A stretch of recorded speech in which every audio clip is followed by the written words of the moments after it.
सौतेली है सगी मत बन। माँ, उठो ना। तुम कुछ बोल क्यों नहीं रही हो? संजना बेटा, संभालो खुद को। अब तुम्हारी माँ हमारे बीच नहीं रही। भगवान ने उसे अपने पास बुला लिया है। मेरी माँ को कुछ नहीं हो सकता। मैं उन्हें कुछ नहीं होने दूंगी। माँ, माँ। संजना अपनी माँ की लाश को देख देख कर बहुत रोती है और वहीं बेहोश हो जाती है, जिसे देखकर धर्मेश जल्दी से डॉक्टर को कॉल करता है।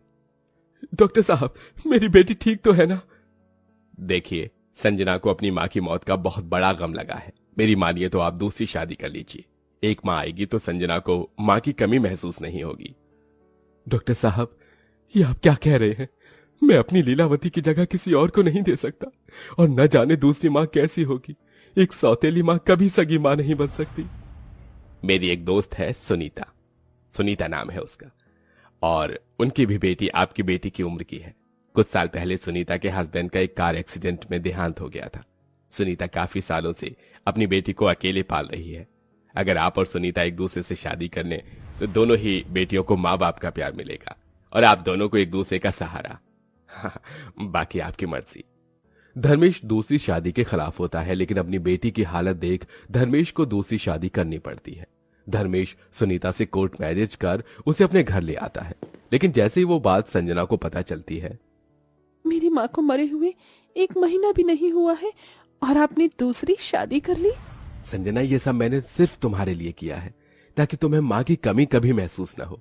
हाँ बेटा, जैसे अपेक्षा मेरी बेटी है वैसे ही आज से तुम भी मेरी बेटी हो। दूर हटो मुझसे। ये माँ की ममता का झूठा नाटक मेरे सामने करने की कोई जरूरत नहीं है। ना तो तुम मेरी माँ हो और ना ही ये मेरी बहन। संजना सुनीता और उसकी बेटी अपेक्षा से सख्त नफरत करती थी, लेकिन वहीं सुनीता और अपेक्षा दोनों ही संजना से बहुत प्यार करते थे। लेकिन संजना के लिए ये सब झूठ था। अपेक्षा बेटा, संजना अपना लंच बॉक्स भूल गई है। उसे ये लंच बॉक्स दे देना। वो बाहर गाड़ी में तुम्हारा इंतजार कर रही है। अपेक्षा जैसे ही लंच बॉक्स लेकर घर से बाहर निकलती है तो गाड़ी में बैठी संजना उसे देख लेती है। ड्राइवर, जल्दी से गाड़ी चलाओ। लेकिन अपेक्षा बेबी। मैंने कहा ना, तुमने सुना नहीं?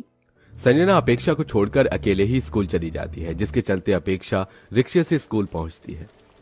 दीदी, आप अपना लंच बॉक्स स्कूल में ही भूल आई थी, ये लीजिए।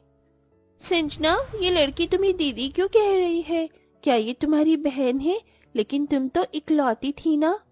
मैंने सुना है ये तुम्हारी स्टेप सिस्टर है।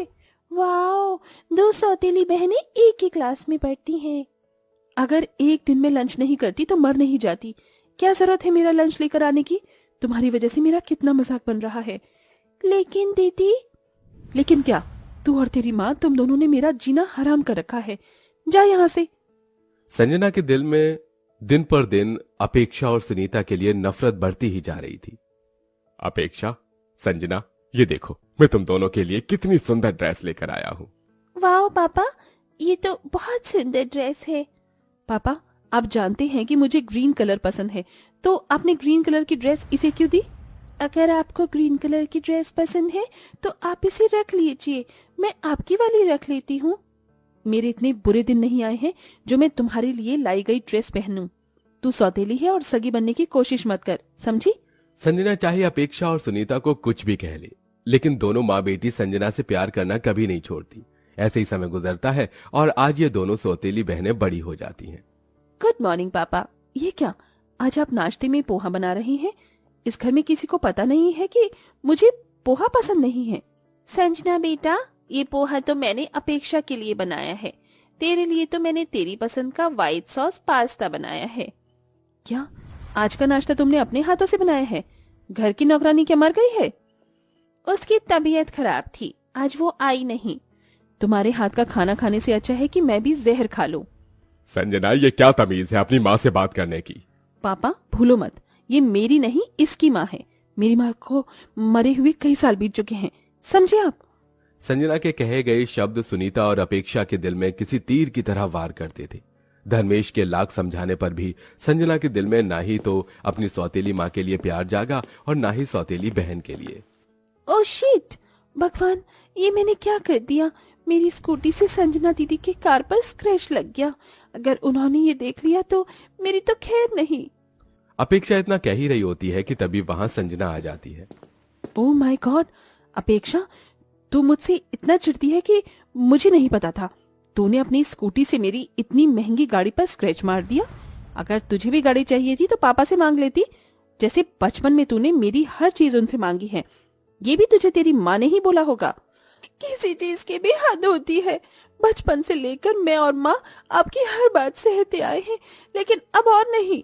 ये स्क्रैच मैंने जानबूझकर नहीं मारा था, बल्कि मुझसे गलती से लगा था।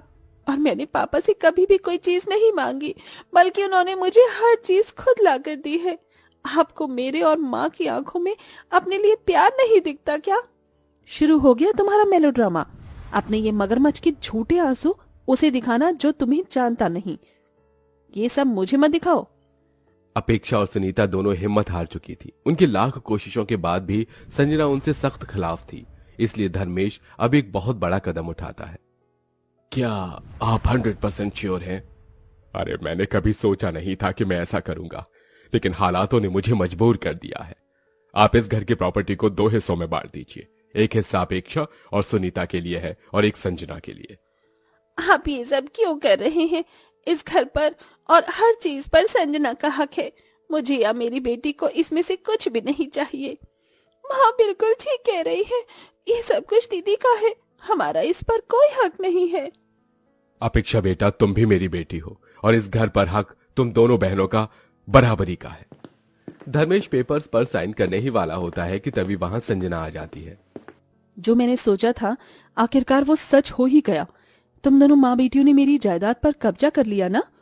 हमने आपकी जायदाद पर कोई कब्जा नहीं किया है, बल्कि पापा ने ही हम दोनों में बंटवारा करने का फैसला किया है। तो चुप ही कर। बचपन से लेकर आज तक तूने मुझसे मेरी हर चीज छीनी है और अब तो तूने मेरी आधी प्रॉपर्टी भी मुझसे छीन ली। जुबान संभाल कर बात करो संजना। आप इन 2 कौड़ी के लोगों के लिए मुझ पर चिल्ला रहे हैं। अगर आज माँ जिंदा होती तो बेचारी दोबारा मर जाती। मुझे शर्म आती है आपको अपना बाप कहते हुए। संजना की बात सुन धर्मेश अपने गुस्से को संभाल नहीं पाता और संजना को एक जोरदार थप्पड़ मार देता है। आपने मुझ पर हाथ उठाया? हाँ, ये तो मुझे बहुत पहले कर देना चाहिए था। तो आज तू ऐसी नहीं होती। सौतेले होते हुए भी इन दोनों ने तुम्हें सगी बहन और माँ जैसा प्यार दिया और फिर भी तुमने उनके साथ इतना सब कुछ किया। मुझे तो शर्म आती है तुम्हें अपनी बेटी कहते हुए। तुम दोनों को प्रॉपर्टी चाहिए थी ना, तो अब रखो, ये पूरी प्रॉपर्टी रखो। मुझे इसमें से एक फुटी कौड़ी भी नहीं चाहिए। जा रही हूँ मैं हमेशा हमेशा के लिए। संजना रोते हुए अपनी गाड़ी में बैठकर चली जाती है, जिसे देख अपेक्षा अपनी स्कूटी से संजना का पीछा करती है। जो भी आज कुछ हुआ, संजना के दिलो दिमाग में वही बात चल रही होती है, जिसके चलते वो अपनी गाड़ी को ठीक से बैलेंस नहीं कर पाती। तभी गाड़ी डिसबैलेंस होती है और सीधा एक बड़ी सी पहाड़ी से जा गिरती है। लेकिन संजना सही समय पर पहाड़ की चोटी पकड़ लेती है और खाई में गिरने से बच जाती है। लेकिन संजना का हाथ कभी भी फिसल सकता था। वहीं अपेक्षा जल्दी से संजना के पास आती है। दीदी, दीदी, जल्दी से मेरा हाथ पकड़ लीजिए दीदी। अपेक्षा, दूर हटो यहाँ से, वरना तुम भी मेरे साथ गिर जाओगी। नहीं दीदी, मैं आपको ऐसे छोड़कर नहीं जा सकती। आप मेरा हाथ पकड़िए। अगर जिएंगे तो दोनों बहनें साथ जिएंगी, अगर मरेंगे तो दोनों साथ में मरेंगे। अपेक्षा अपनी सारी जान लगाकर संजना को पहाड़ से ऊपर खींच लेती है। दीदी, आप ठीक तो है ना? आपको कोई चोट तो नहीं लगी? आप कुछ बोल क्यों नहीं रही हैं? ठीक तो है? कुछ बोलने के लिए बचा होगा तो बोलूंगी ना। इतने सालों से मैंने तुमसे और तुम्हारी माँ से नफरत की, लेकिन आज तुमने मेरी जान बचाई। अगर तुम ना होती तो मैं इस पहाड़ी से गिर जाती। दीदी, भले ही आपने मुझसे माँ से नफरत की हो, लेकिन मेरे और माँ के दिल में कभी भी आपके लिए कोई गलत चीज नहीं आई। उन्होंने हमेशा आपको अपनी बेटी और मैंने हमेशा आपको अपनी बड़ी बहन माना है। अपेक्षा इतना बोल रही होती है कि तभी वहां धर्मेश और सुनीता आ जाते हैं। संजना, मेरी बच्ची, तो ठीक तो है ना? तुझे कुछ हुआ तो नहीं? बेटा, मुझे माफ कर देना। ये सब मेरी वजह से हुआ है। अगर मैं तुझ पर हाथ न उठाता तो ये सब कुछ नहीं होता। नहीं पिताजी, इसमें आपकी कोई गलती नहीं है। गलती तो मेरी है कि मैं अपनी माँ और बहन का प्यार नहीं समझ पाई। सौतेली होते हुए भी आप लोगों ने हमेशा मेरा ख्याल रखा, प्यार दिया, लेकिन मैंने आप दोनों के साथ क्या किया? मैं तो आप दोनों की माफी के लायक भी नहीं हूँ। बेटिया, तू तो हमेशा से ही मेरी बेटी है ना, ऐसा ना बोल। भला एक माँ क्या कभी अपनी औलाद से नाराज हो सकती है? हाँ दीदी, माँ बिल्कुल ठीक कह रही हैं। हमारे दिल में आज भी आपके लिए उतना ही प्यार है जितना पहले था। अपनी सौतेली माँ और बहन की बात सुन संजना उन दोनों के गले लग जाती है, जिसके बाद अब हमेशा हमेशा के लिए संजना के दिल से सुनीता और अपेक्षा के लिए नफरत खत्म हो जाती है। वहीं अब पूरा परिवार साथ साथ हंसी खुशी रहता है।